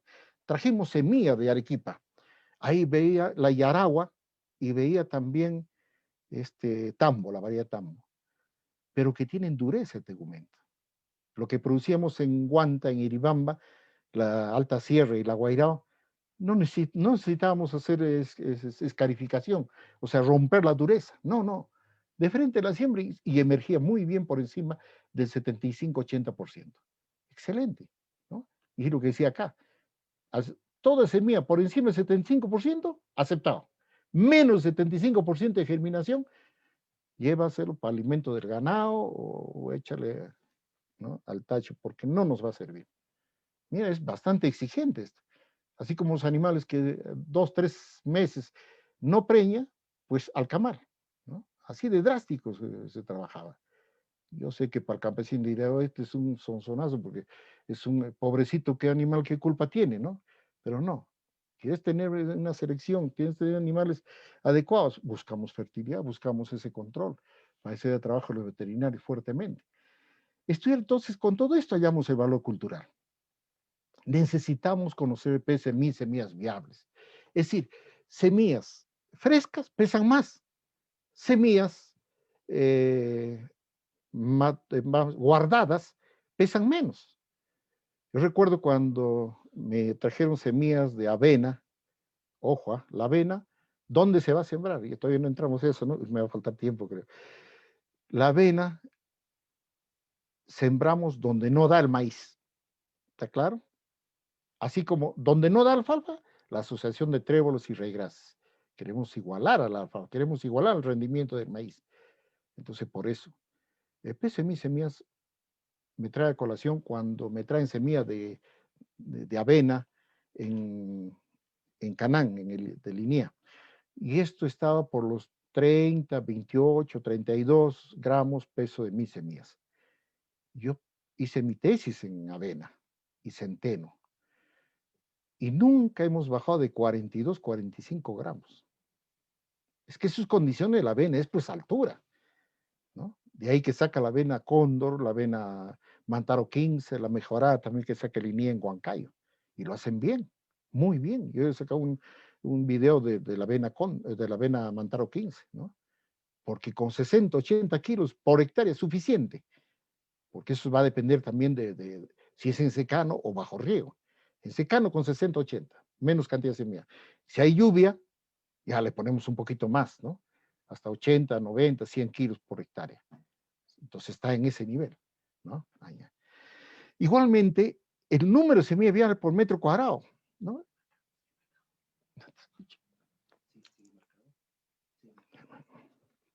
Entonces, el número de semillas viables por metro cuadrado es elemental, porque nos va a indicar cuántas plantas por metro cuadrado. Estudiamos un poquito estadísticamente esto, qué correlación hay el rendimiento forrajero. Nosotros vemos materia seca, no vemos la humedad, no vemos el agua. Porque cuando compras en el mercado, tú compras un kilo de alfalfa, por decir, o un atado de alfalfa. Si es un kilo, 800 gramos es agua, pues. Y estás pagando por 20 gramos o 200 gramos nada más. 800 gramos es agua y 200 gramos es la materia seca. Y lo que nos interesa es la materia seca. Ahí están los nutrientes, ahí está la proteína, los azúcares, ¿no?, minerales. Entonces, eso es lo que nos interesa. Entonces, estudiamos qué correlación hay en función al número de plantas, en función a la altura y en función a los talluelos y la cobertura. Entonces, no podemos ver solamente, digamos, la altura. Yo sé que la regresión es lineal. ¿Eso qué significa? que a mayor altura, mayor rendimiento. Pero hay otros factores. La cobertura, si hay asociación, ¿no? Porque hay evaluaciones ahora que han salido extraordinarios con el plato, por ejemplo, el sistema de plato, que trajo Chile, trajo Europa, ¿no? Nueva Zelanda. Claro, es que Europa, ¿no? Y la selva también trabajan con monocultivos. La selva no puede sembrar asociación, aunque ahora últimamente está entrando el bombaza, panicum y braquiaria con estilosantes. Ya están asociando un poquito ahí, porque estilosantes lo han rescatado. Es como la alfalfa peruana, la alfalfa de quebrada, ¿no? Es estilosante guianensis, la alfalfa brasileña, la alfalfa de selva, ¿no? Pero por lo demás es monocultivo. Chile trabaja puro reyes italiano, reyes inglés, ¿no? Nosotros trabajamos asociados. Por eso digo, señores, no hay receta de cocina. Yo no he venido acá a proponer recetas de cocina. He venido a mostrar la innovación, las características que se puede hacer, cómo trabajamos, cómo debemos trabajar. Entonces, pienso en mí, si ahí me va a resultar ahí, conjuntamente con el porcentaje de logro, ¿cómo va la cobertura? Es que hay variedades de alfalfa, variedades de trébolos, variedades de raigrases, y no todas son iguales. No todas tienen el mismo comportamiento de integridad térmica o de sus etapas vegetativas, reproductivas, no son iguales. No tienen el misma, unos son, vamos a ver, hay plantas erectas, o sea, paraditas, hay plantas decumbentes que tienden a echarse, hay plantas procumbentes que después de estar echadas se ponen a poner erectas, ¿no? Entonces, todo eso, ¿ve? Y finalmente, lo más importante, el número de semillas viables por metro cuadrado, ¿no? Que está relacionado también con el peso de mis semillas, está relacionado con el número de semillas y número de plantas por metro cuadrado. Entonces tenemos gramíneas anuales. La avena sativa, por favor, por encima de 3.000 metros. Donde no da maíz, ahí está. Aunque Huancay está a 3.200, 1.500. Huancayo da maíz, ¿no? Pero también le ponen la avena ahí. Pero ¿qué pasa? Esta avena es problemático, pues, ¿no? Cuando tú lo bajas, se llena de hongos, se llena de la roya, el carbón, entra a tallar ahí, ¿verdad? Entonces, en la Puna no he visto nada de eso. A lo más áfidos, si es una zona, una época muy calurosa. Áfidos, esos pulgoncitos que chupan pues toda la savia en la parte apical de las plantas, ¿no? Se va también, hemos probado, sí, hasta 3.500. El triticale, que he trabajado desde antes, ¿no? Hasta 3.000 metros. Bueno, para quebrar es el sorgo y maíz, es para quebrar, ¿no? Sorgo casi no, porque es problemático con la durrina. Si no se sabe manejar sorgo, inclusive la avena, ¿no? La avena no puedes dar una avena tierna, ¿no? Si decimos que, por ejemplo, el pastoreo vamos a iniciar en época de macollaje a elongación de tallo, ¿no? Si decimos eso, pues en la avena no podemos decir eso, en la avena o heno o ensilaje. En corte, mejor que esté lanzando la panoja, porque si no, pone riesgo de cierta toxicidad con los nitratos y nitritos. Bien, entonces el maíz y el sorgo bueno en la costa, ¿no?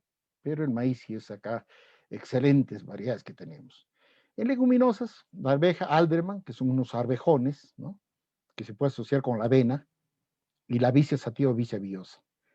Y el trifolio subterráneo, que es ¿no? También anual o bianual. Ah, en las gramíneas perennes tenemos el Tiglomerata, ¿no? Que es muy poco aceptada por el ganado, ¿no? ¿Y por qué no lo acepta? Acá mal puse Eros curvule, este es para quebrar, ¿no? Para quebrar, con la alfalfa se asocia. El Dactyloglomerata no lo acepta el ganado. ¿Por qué? Porque se ha acostumbrado la gente, o las personas, perdonen ustedes, pastores, se han acostumbrado a dar cuando ya lanza el conglomerado de espigas. Entonces, ¿qué está pasando ahí? Tanto el Dactylis, Lolium que hemos visto, el Lolium que hemos evaluado, le están dando cuando ya lanzó la espiga, la panoja. Y eso es problemático. ¿Por qué? Porque está entrando a la fase de fibra, la fibra digestible neutra, la fibra digestible ácida, ¿verdad? ¿Cuándo debe hacer esto? Siempre digo a mis alumnos, por favor, dactil, glomerulus, multiflorum, asociado con los tréboles, por favor. Si domina la gramínea, pues la gramínea es indicadora. Cuanto más corte, más pastoreo en macollo, elongación de tallo, antes que florezca, antes que entre en fructificación, pues está consumiendo buen contenido de proteínas y de azúcares, carbohidratos, ¿no? La fructosana, fructosas. Entonces es elemental eso. No puedes, cuando ya lanzó la espiga, la panoja, recién está entrando a pastorear. Cuidado, porque ahí en esa etapa ya es fibrosa. Entonces, sí, tiene más materia seca, tiene volumen, pero no tiene calidad. Entonces acá debo poner también la salud de las especies forrajeras. Tienen que cuidar también ese nivel. Pero otros técnicos igual no hacen caso. Este Phalaris, cuidado con este Phalaris, no se pone como hicieron en Chanquil. Chanquil le pusieron, igual que el Pachaca, en una zona húmeda, y se lanzó pues con todos sus silicatos ahí hasta espigamiento. Cuidado. Esto trajo el ingeniero César Luis Canales de Colombia, ¿no? Escondido, pero para zonas en secano. Ustedes recordarán cuando Chinito Fujimori sacaba, decía, este ramo de Phalaris vamos a cambiar por este ichu. Al ichu lo da y lo ponemos. Y de verdad lo puso, pues, en curvas a nivel, lo puso en la puna, ¿no? Y respondió. Hasta 4.200, 4.500 he visto el Phalaris. Hay campesinos que lo tienen ahí, pero lo tienen, ¿no? Ahí para corte. Y no crece mucho, pues crece bajito. Pero cuando tiene agua, duros, mejor, más duro que el licho es este Phalaris. Entonces no es para riego el Phalaris, ¿ah? Cuidado. Algunos están acostumbrados en secano, por ejemplo, Argentina utiliza Phalaris con alfalfa. Muy bien, ¿no? En secano, ¿ah? No riego, ¿no? Riego pura alfalfa. Y la papa pertenece que esa fecha tuvimos, porque los suizos trajeron como 200 especies, de los cuales creo nos quedamos con 5 o 6 nada más. La alfalfa guairao, que creo que desapareció ya, es muy buena, es de Nueva Zelanda. La alta sierra, bueno, es la que sigue acá. La moapa entra con fuerza, pero no. La alta sierra es bien, es nuestra, ¿no? Pero la payasquina del norte le quiere un poquito, pero no lo igual a la alta sierra que teníamos en Iribán, en Guanta. En el Centro Productor de Semilla de Paz, Iribán teníamos pues también ahí, ¿no? El trebo blanco y el trebo rojo. Ya, esta asociada con los reygrases, pues muy bien para la zona altoandina, ¿no? Donde no da alfalfa, porque si estaría dando alfalfa, ya no necesitamos. Si da alfalfa, no necesito otras especies. Otras de introducción, tenemos acá el Festulolium, un poco los amigos de INEA lo han presentado muy bien, ¿no? El Festulolium, que es esta parte de abajo, es un cruce de festuca con lolium, ¿no? Este que ven bien paradito acá, esta es el Phalaris, después tiene acá la chicoria y el llantén, ¿no? Que están entrando con buen contenido de proteína, mira, proteína bruta 25, 26. Es interesante, ¿no?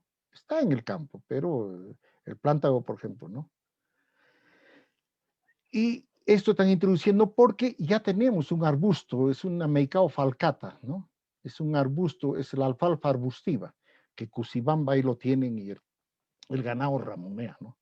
No lo utiliza mucho, es casi ornamental, muy poco lo tienen, pero es una buena forrajera arbustiva. Entonces, para establecer la pradera, miren, campo de ping-pong, ¿no? Bien preparado. Pero ingeniero, aquí hay mucho gasto, tiene que estar bien preparado, bien mullido. Es como sembrar almácigos, porque acá gasta pues 8.000, 9.000 soles por hectárea. La papa gasta 5.000, 6.000, pues acá gastas un poquito más, pero eso vas a pagar en mínimo 6, 8 años. Pero una cosa importante, ¿no? Tenemos que ver en cada zona. No es lo mismo Cajamarca que Huancayo que Junín, ni cuidado, que Cusco, Arequipa o Puno.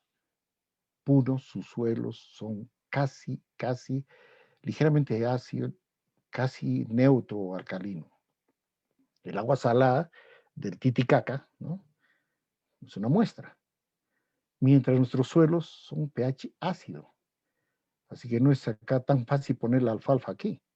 En todo caso, tenemos que pensar en fuentes de enmiendas o correctivos. Esto lo hace Cajamarca, lo hace Junín, inclusive Cusco, ¿no? Están trabajando. Pero no solamente utiliza una de ellas. Dice que importante es la molienda, por encima de 100, malla 100, 110, 150, 200. Bien molido. Pero miren, toda la fuente que tenemos. Lo interesante acá es el silicato de calcio y magnesio. Tenemos lo de Quicapata. Tomo el nombre de la ingeniera Marlene, que está haciendo estudios con los silicatos de Quicapata, ¿no? Quicato. Pero ¿cómo se utiliza? Bien, los silicatos acomplejan aluminio, fierro y manganeso, ¿no? Es un trabajo que pude rescatar de Viren 92, ¿no? Y que lo expusieron también en una experiencia con suelos altos en aluminio. Esta reacción de los silicatos y como correctivo utilizando fuentes de calcio, magnesio, sílice, azufre y fósforo. Es decir, y eso no más de 100 kilos por hectárea, dolomita o una fuente de carbonato, ¿no? No más de 500 kilos por hectárea, y los de Quicapata, Quicapata, los silicatos, ¿no? Diatomita, que utilizaban algo de 500, 800 o 1000 kilos. ¿Qué se ha logrado? Subir el pH, ¿no? Aumentando niveles de calcio y magnesio intercambiables, ¿no?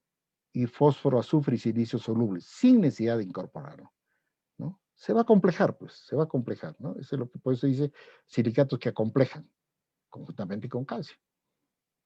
Entonces, es el azufre el azufre es del yeso, pero no más de 100 kilos por hectárea, cuidado, no se debe ser.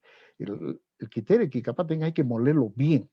Es una mezcla de yeso, una mezcla de Quicapata y el dolomita, los tres. Teniendo eso se puede aplicar muy bien.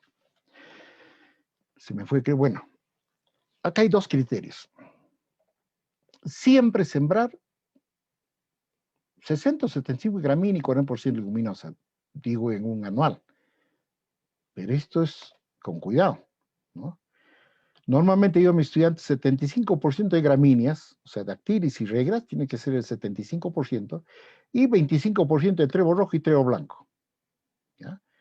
Cuando ya sepas manejar problemas de timpanismo, manejar la alimentación animal a base de forrajes, entonces puedes llegar a 60 y 40. Nosotros hemos trabajado en Pachaca con 60-40 y no hemos tenido problemas. Claro que había que actuar inmediatamente, ¿no? Estar atento. Pero ¿qué pasa cuando está el suelo bien preparado?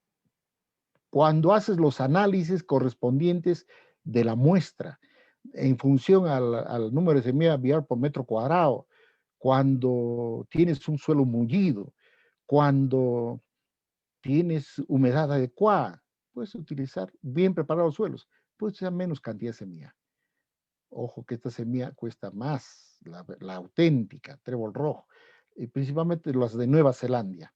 No acepto los de Chile ni de Estados Unidos. No acepto porque son malas, ¿no? No porque puedan ser tragedias, sino porque son malas. Pero si un suelo mal preparado, no tienes germinabilidad, ni pureza, ni peso de 1000 semillas, nada, gasta más, pues, gasta más. ¿Eh?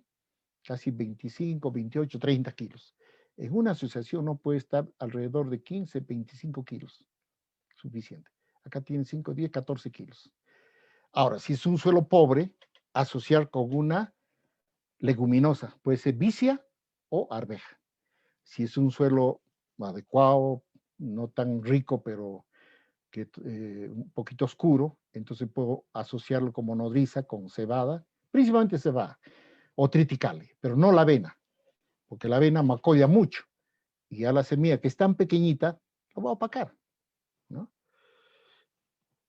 Lo que sí es elemental, tantos años, el programa de pastos ha trabajado con lo que llaman la inoculación el consorcio de bacterias ahora que se está planteando, que ya salieron los bioestimulantes, ¿no? Y no solamente para pastos, salió para todos los cultivos ya. Así que adiós NPK, ¿no?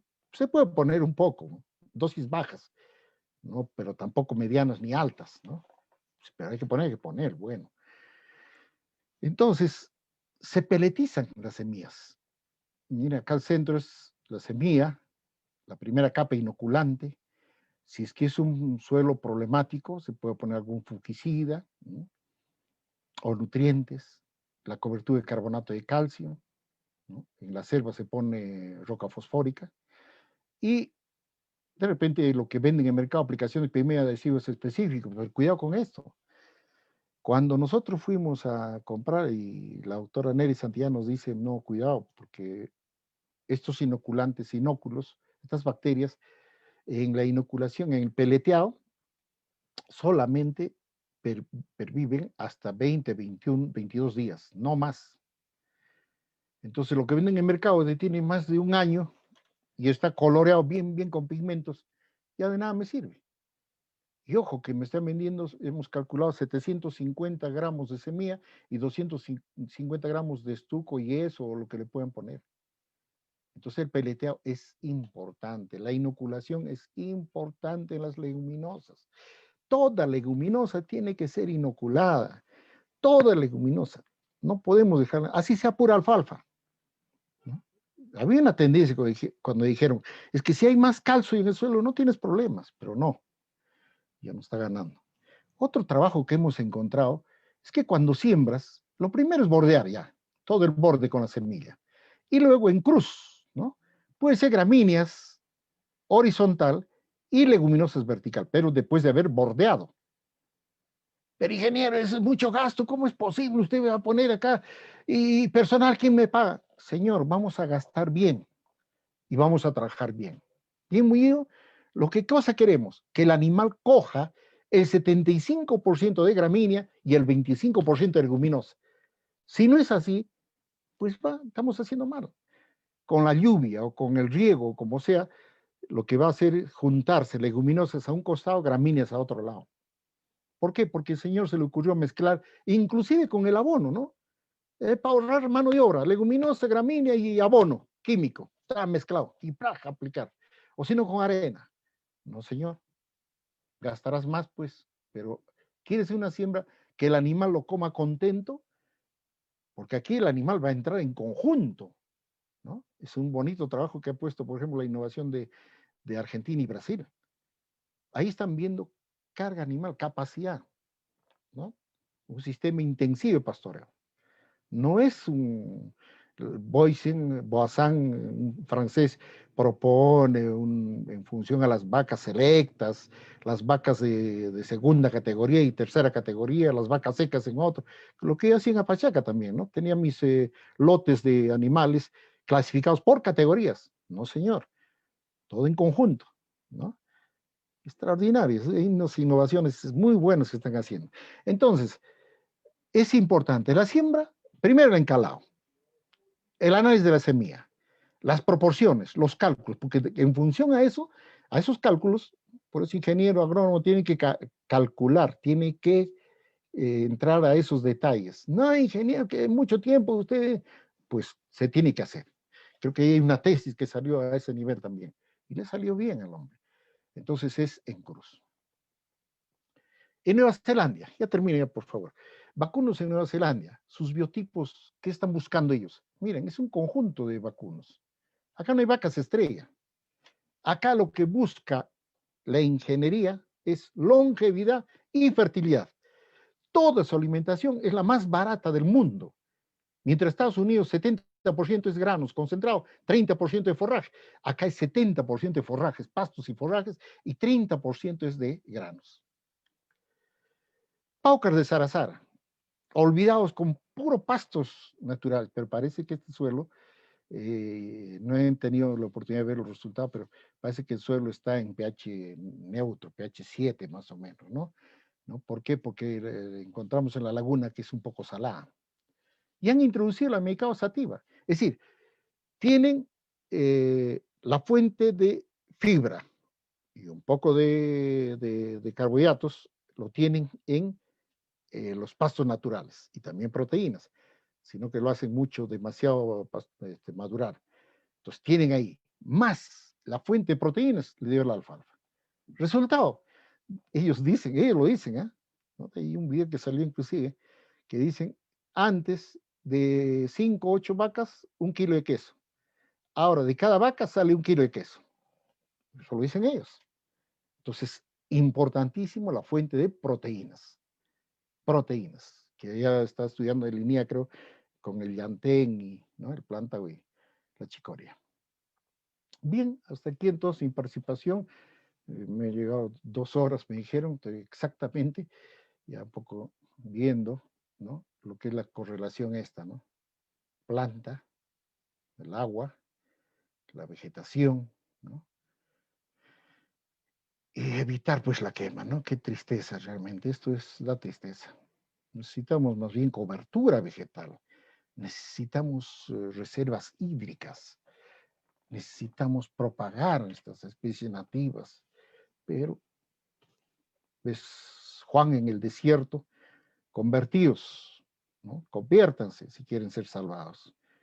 Convirtamos estas zonas secas en humedad. La llave está en nosotros. Muchísimas gracias, amigos de Insur. He terminado, creo. Sí, terminé.